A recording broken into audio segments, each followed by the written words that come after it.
Hi all.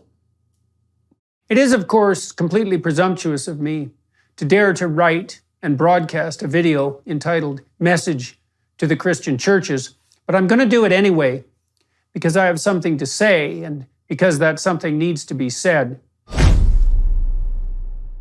I've been speaking to and watching and listening to audiences all over the Western world for the past 4 years, in person and in virtual form, and have learned a few things in consequence. It all started in some sense with the lectures I did on Genesis in 2017.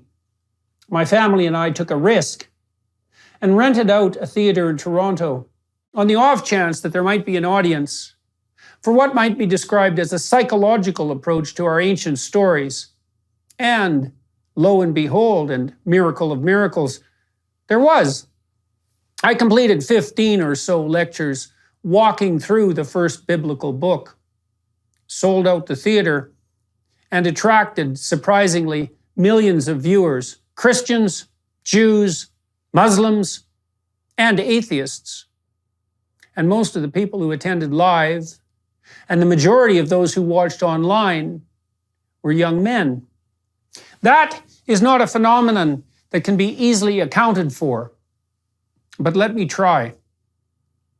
Now, in the West, because of the weight of historical guilt that is upon us, a variant of the sense of original sin in a very real sense, and because of a very real attempt by those possessed by what might be described as unhelpful ideas to weaponize that guilt, our young people face a demoralization that is perhaps unparalleled. This is particularly true of young men, although anything that devastates young men will eventually do the same to young women. And that, in this era of antinatalism and equally reprehensible nihilism, is precisely the point. When they are children, boys are hectored for their toy preferences, which often include toy weapons such as guns, and their more boisterous playing style, as boys require active rough and tumble play, even more than girls, for whom it is also a necessity. When in grade school, boys are admonished, shamed, and controlled in a very similar manner by those who think that play is unnecessary, particularly if it's competitive, and who value a docile, harmless obedience above all. Shades of Dolores Umbridge.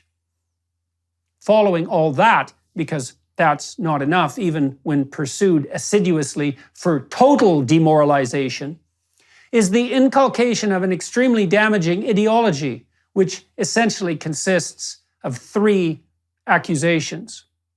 Number 1, human culture, particularly in the West, is best construed as an oppressive patriarchy, motivated by the desire, willingness, and ability to use power, defined as the compulsion of others against their will, to attain what are purely selfish and self-serving ends.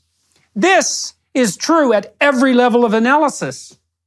Marriage is akin to slavery, friendship to exploitation, political disagreement to war, and business arrangements to deception and theft.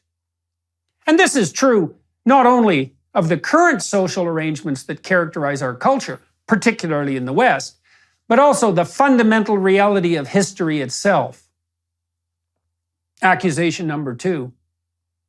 Human activity, particularly that undertaken in the West, is fundamentally a planet-despoiling enterprise. The human race is a threat to the ecological utopia that existed before us and that could hypothetically exist in our absence.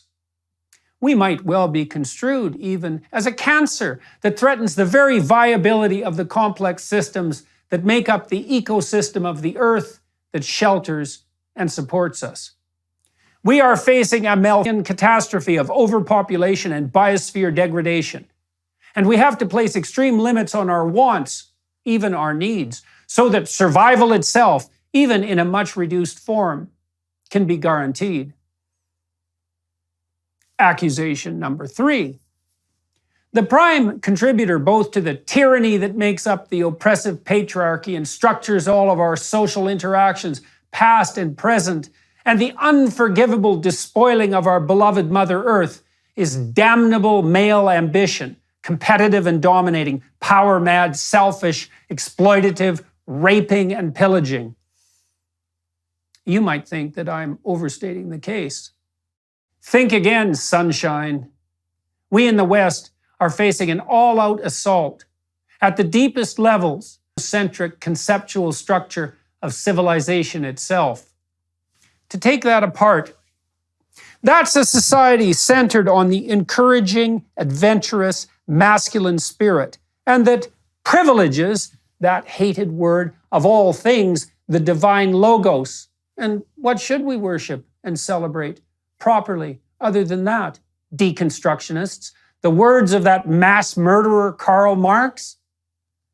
And it is precisely those young men who are deeply conscientious, capable of guilt and regret, who have come to believe in pain that every deep impulse that moves them out into the world for the adventure of their life, even that impulse drawing them to women, is nothing but the manifestation of a spirit that is essentially satanic in nature.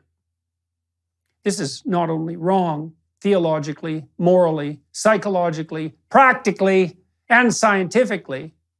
It is literally anti-true. It's not a mere misstatement about the nature of reality, a minor conceptual error, but something that literally could not be farther from the truth. And something that distant from the truth comes from a place that cannot be distinguished from hell. The Christian church is there to remind people, young men included, and perhaps even first and foremost, that they have a woman to find, a garden to walk in, a family to nurture, an ark to build, a land to conquer, a ladder to heaven to build, and the utter terrible catastrophe of life to face stalwartly in truth, devoted to love, and without fear. Invite the young men back. Say, literally, to those young men, you are welcome here. If no one else wants what you have to offer, we do. We want to call you to the highest purpose of your life. We want your time and energy and effort and your will and your goodwill. We want to work with you to make things better, to produce life more abundant for you and for your wife and children and for your community and your country and the world. And we have our problems in the Christian church. We are moribund and sometimes, far too often, corrupt, and sometimes deeply so. We are outdated, as are all institutions with their roots in the dead, but still often wise past. So join us. We'll help fix you up, and you can help fix us up. And together, we'll aim up. And here's a message to those young men skeptical about such things. What else do you have? You can abandon the churches in your cynicism and disbelief. You can say to yourself, narcissistically and solipsistically, the church does not express what I believe properly. Who cares what you believe? Why is this about you? Do you even want it to be about you? What if it was about others? What if it was about your duty to the past and to the broader community that surrounds you in the present? What if it was incumbent upon you and vital to your health and willingness even to live, to rescue your dead father from the belly of the beast, where he has always resided, and to restore him to life? Once again, to the churches, Protestant, you're the worst at the moment. Catholic, Orthodox.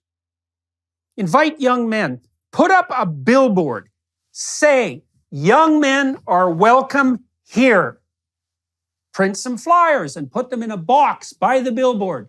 Signal the existence of those flyers with an arrow with the words, more information about attending here.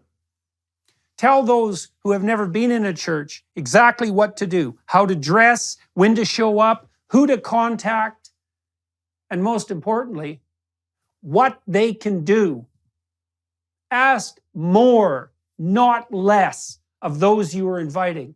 Ask more of them than anyone ever has. Remind them who they are in the deepest sense and help them become that. Your churches, for God's sake.